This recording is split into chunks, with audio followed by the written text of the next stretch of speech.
அண்மை செய்தி. சேலம் கொளத்தூரில் மூடநம்பிக்கை ஒழிப்பு பேரணி மற்றும் பொதுக்கூட்டத்திற்கு காவல்துறை அனுமதி அளிக்க சென்னை உயர்நீதிமன்றம் உத்தரவிட்டிருக்கிறது. கூடுதல் விவரங்களோடு இணைகிறார் செய்தியாளர் மதியழகன். வணக்கம் மதியழகன், விவரங்கள். மகளிர் அணி ஒருங்கிணைப்பாளர் சுதா என்பவர் சென்னை உயர்நீதிமன்றத்தில் மனு ஒன்றை தாக்கல் செய்திருந்தார்.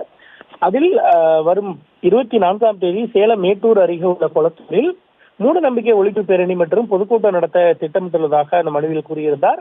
திராவிடர் விடுதலை கழக தலைவர் கொளத்தூர் மணி உள்ளிட்ட நிர்வாகிகள் தலைமையில் இந்த கூட்டம் நடைபெற உள்ளதாகவும் இதற்கு காவல்துறை அனுமதி கோரி கடந்த மாதம் 20ஆம் தேதி கொளத்தூர் போலீசில் மனு அளித்ததாகவும், ஆனால் இதுவரை காவல்துறை அனுமதி அளித்து எந்த உத்தரவையும் பிறப்பிக்கவில்லை எனவும் அந்த மனுவில் குறிப்பிட்டிருந்தார். இந்த வழக்கு நீதிபதி எம் நிர்மல்குமார் முன்பு இன்று விசாரணைக்கு வந்தது. அப்பொழுது மனுதாரர் தரப்பில் ஆஜரான வழக்கறிஞர் ஆர் திருமூர்த்தி ஜனநாயக முறைப்படி பேரணி மற்றும் பொதுக்கூட்டம் நடைபெற உள்ளதாகவும், ஏற்கனவே இதுபோல நிகழ்வுகளுக்கு அனுமதி அளித்து பிறப்பிக்கப்பட்ட உத்தரவுகளை சுட்டிக்காட்டினார். இதனையடுத்து மூட நம்பிக்கை ஒழிப்பு பேரணி மற்றும் பொதுக்கூட்டத்திற்கு காவல்துறைக்கு அனுமதி வழங்கும்படி காவல்துறைக்கு உத்தரவிட்ட நீதிபதி இந்த வழக்கை முடித்து வைத்தார்.